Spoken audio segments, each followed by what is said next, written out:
The fluorescent lights in the nursing home hallway flickered as I shuffled past the nurse's station, my walker squeaking with each step. 6 months, that's how long I'd been trapped in Riverside Manor, and I still couldn't understand how my life had come to this. I'm Maggie Thompson. I'm 68 years old, and 2 years ago, I had everything. A beautiful home in suburban Chicago that my husband Gerald and I spent 30 years paying off. A retirement account we'd carefully built. A son who called every Sunday. Then Gerald died, and piece by piece, everything fell apart. Or at least, that's what I thought happened. It was a Wednesday afternoon when she first appeared. I was sitting in the common room, pretending to watch whatever nonsense was on the television, when I noticed her. A young woman, maybe 25, standing in the doorway. She had long dark hair and was clutching a small bouquet of daisies. She was staring directly at me. "Mrs. Thompson?" she said softly, approaching my chair. I looked up, confused. I didn't recognize her. The staff at Riverside Manor had strict visitor policies. You couldn't just walk in off the street. "Yes?" I replied cautiously. I'm so glad I found you." Her voice cracked slightly. "My name is Emily. I've been trying to visit you for weeks, but they kept saying you weren't accepting visitors." I frowned. That couldn't be right. Nobody ever came to visit me except my son David, and even he only showed up twice since dropping me here. "I'm sorry, dear, but I don't think we've met."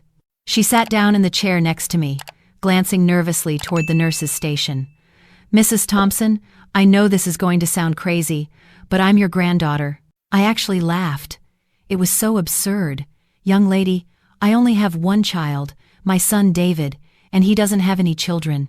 Her eyes filled with tears. "That's what I thought you'd say. That's what he told me you'd say." She reached into her purse and pulled out a photograph. "But Mrs. Thompson, I'm 32 years old, and this is my daughter, Lily. She's 7. David is my father." My hands trembled as I took the photograph. It showed Emily with a little girl. The child had David's eyes, David's smile, the same dimple on her left cheek that my son had. That's impossible," I whispered. "I grew up in Milwaukee," Emily continued quickly, her words tumbling out. "My mom raised me alone. She told me my dad's name was David Thompson, that he was from Chicago, but that he wanted nothing to do with us. I didn't look for him until after Mom died last year. When I finally found him, he told me you were dead, that you died 3 years ago." The room spun. I gripped the arms of my chair. "David told you I was dead?" "Yes, but then my daughter started asking about her grandmother, and I did more digging. I hired a skip tracer. That's how I found out you were here. Mrs. Thompson, why did David put you in a nursing home?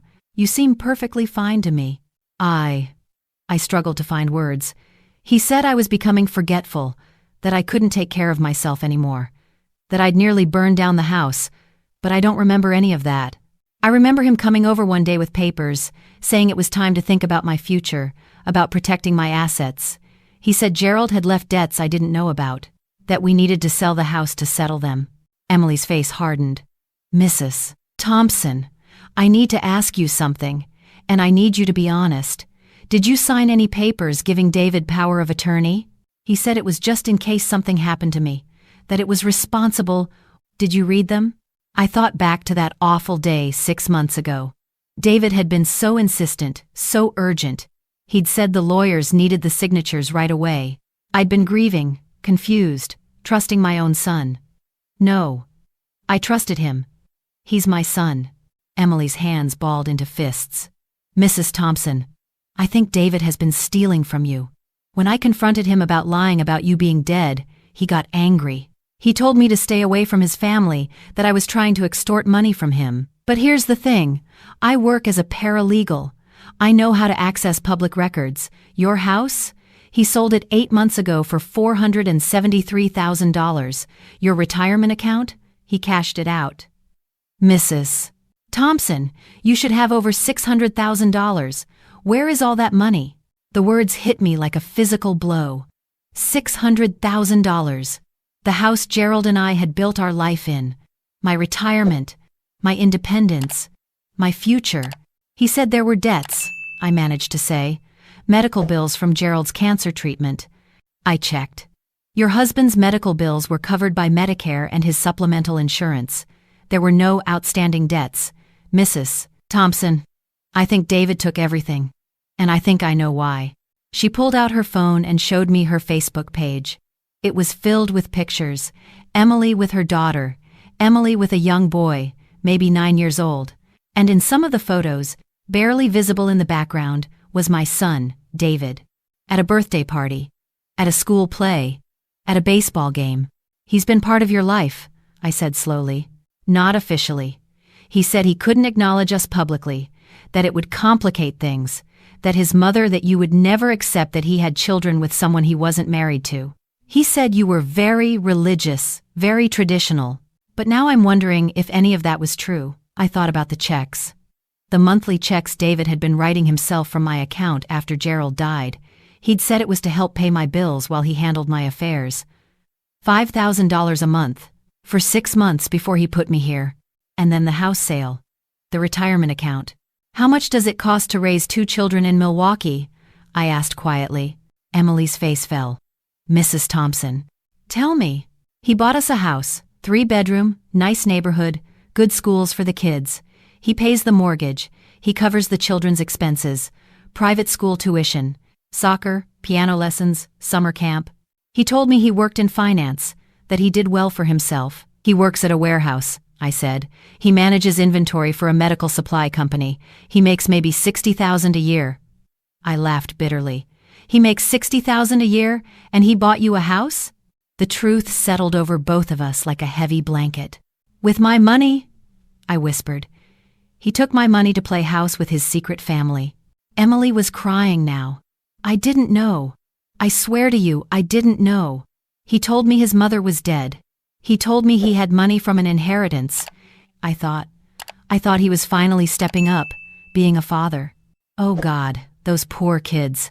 They think their dad is this generous man who takes care of them. A nurse walked past, giving us a curious look. Emily lowered her voice. Mrs. Thompson, what do you want to do? What did I want to do? I wanted to scream. I wanted to march out of this prison disguised as a care facility and confront my son. I wanted to demand answers, but I was 68 years old with a walker and no money. Can you help me? I asked. Can you help me get out of here? Emily nodded immediately. Yes. But we need to be smart about this. If David has power of attorney, he can make decisions about your care. If you just try to leave, he can have you brought back. We need to prove he obtained that power of attorney fraudulently. We need to prove you're competent to make your own decisions. And we need to find out exactly what he did with your money. Over the next 3 weeks, Emily visited me every Tuesday and Thursday during the afternoon shift change when the nurses were busiest. She brought her laptop and showed me everything she discovered. David had indeed bought a house in Milwaukee, a 4-bedroom colonial with a pool. He'd purchased a new truck. He'd opened college funds for both children. He'd taken my mother to Europe on a vacation, charging $15,000 to a credit card in my name that I'd never applied for. The good news, Emily said during one visit, is that credit card fraud is a serious crime. The bad news is that he's your son. If you report him, he'll go to jail. I thought about the little boy in the photos, David's son, my grandson I'd never met. I thought about Emily's daughter Lily, with David's dimple. I thought about David himself, the baby I'd rocked to sleep, the toddler who'd clung to my legs, the teenager I'd defended when teachers said he was struggling. He put me in here, I said finally. He took everything Gerald and I worked for, and he stuck me in this place so I wouldn't find out. He looked me in the eye and told me I was losing my mind, that I was a danger to myself. He made me doubt my own sanity. Whatever happens to him now, he brought on himself. Emily squeezed my hand. Then let's do this. The first step was getting a competency evaluation. Emily contacted a lawyer specializing in elder abuse and explained the situation. The lawyer arranged for an independent physician to visit me at Riverside Manor. The doctor spent 3 hours with me, asking questions, testing my memory, evaluating my ability to make decisions. At the end, she smiled. Mrs. Thompson, there is absolutely nothing wrong with you. Your cognition is excellent. Your memory is sharp. I see no reason why you should be in a nursing home. Armed with that evaluation, the lawyer filed an emergency motion to revoke David's power of attorney. The hearing was set for 3 weeks later. David would have to appear and explain himself, but we weren't going to wait for the hearing. "I need to see where my money went," I told Emily. "I need to see this house. I need to see my grandchildren." "Mrs. Thompson, David will lose it if he sees you in Milwaukee." "Good. Let him lose it. Let him try to explain to those children why their grandmother was locked away while he was playing generous provider with her money." On a Saturday morning, Emily picked me up from Riverside Manor. I'd told the staff I was going out for the day with my granddaughter. They'd been thrilled that someone was finally taking an interest in me. They had no idea what we were really doing. The drive to Milwaukee took an hour and a half. Emily kept glancing at me nervously. "Are you sure about this? Maybe we should wait for the hearing." "I'm sure." The house was exactly as I'd seen it in photos. A beautiful colonial with a neatly manicured lawn, a basketball hoop in the driveway, a swing set in the backyard. My money had bought all of this. David's truck was in the driveway. He was home. "Stay here," I told Emily. "Mrs. Thompson, stay here. I need to do this myself." I got out of the car, leaning heavily on my walker. My heart was pounding. I made my way up the front walk and rang the doorbell. A woman answered. She was about 40, attractive, with kind eyes. "Can I help you? Is David home? David Thompson?" "Yes, he's David. Someone's here for you." My son appeared behind her, and the color drained from his face. "Mom? Hello, David." The woman looked between us, confused. "David, is this? I thought your mother was dead," I supplied. "Yes, I hear he's been telling people that." David stepped outside, closing the door behind him. "Mom, what are you doing here? You shouldn't have left the facility." "They called me. They're worried sick." "You mean the facility you put me in after stealing my house? After stealing my retirement? After stealing my entire life?" "I didn't steal anything. I was protecting you." "From what? From living in my own home? From having money? From knowing about your children?" I gestured toward the house. "This is nice, David. Really nice. 4 bedrooms, you said? Pool in the back? Must have cost at least $300,000. Funny thing, that's almost exactly what you got for my house." His jaw clenched. "Mom, you don't understand." "I understand perfectly. You had a woman in Milwaukee. You had children. You needed money to support them. So you convinced me to sign papers I didn't read. You took power of attorney. You sold my house. You cashed out my retirement.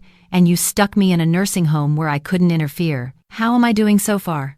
"You were having memory problems. You nearly burned down the house." "That's a lie, and we both know it. David, I just spent 3 hours with a physician who confirms I'm perfectly competent. I'm sharp as a tack. The only thing I forgot was that I raised a son who could look me in the eye and destroy my life without blinking." The front door opened again.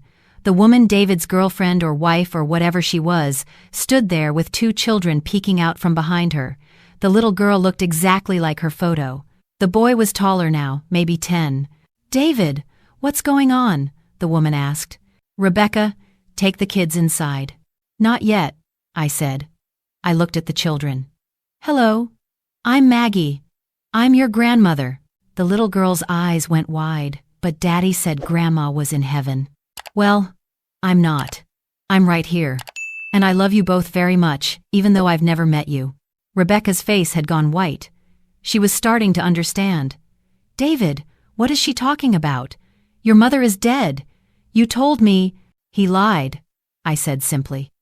"He told you I was dead so he could steal my money to buy you this house, to pay for your children's private school, to take you on vacation. Everything you have, it's mine. He took it from me." Rebecca stumbled backward, pulling the children with her.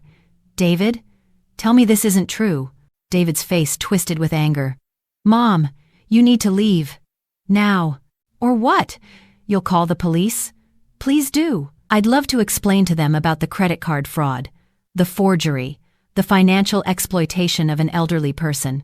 Those are serious crimes, David. You could go to prison for a very long time."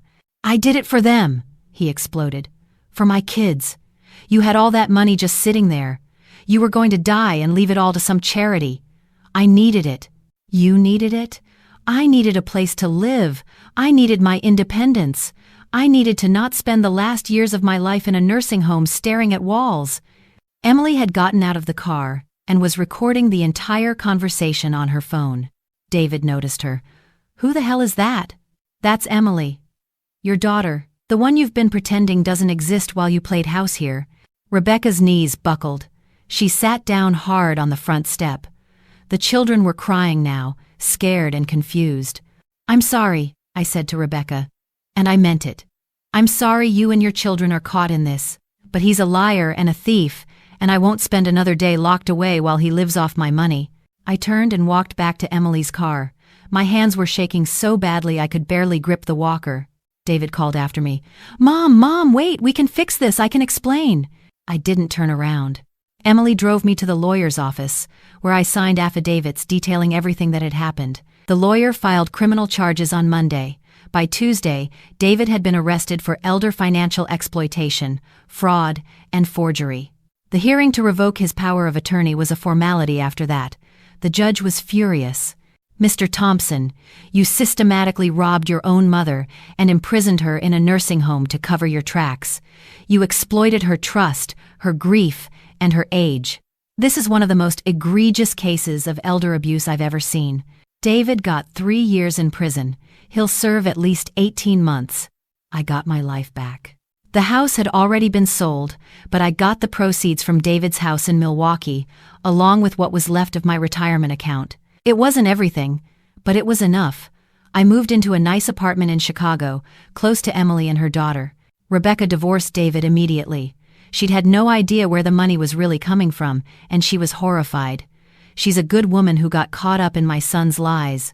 We've had coffee a few times. The children, my grandchildren, are adjusting. It's not their fault their father is a criminal. Emily visits me twice a week. Sometimes she brings Lily.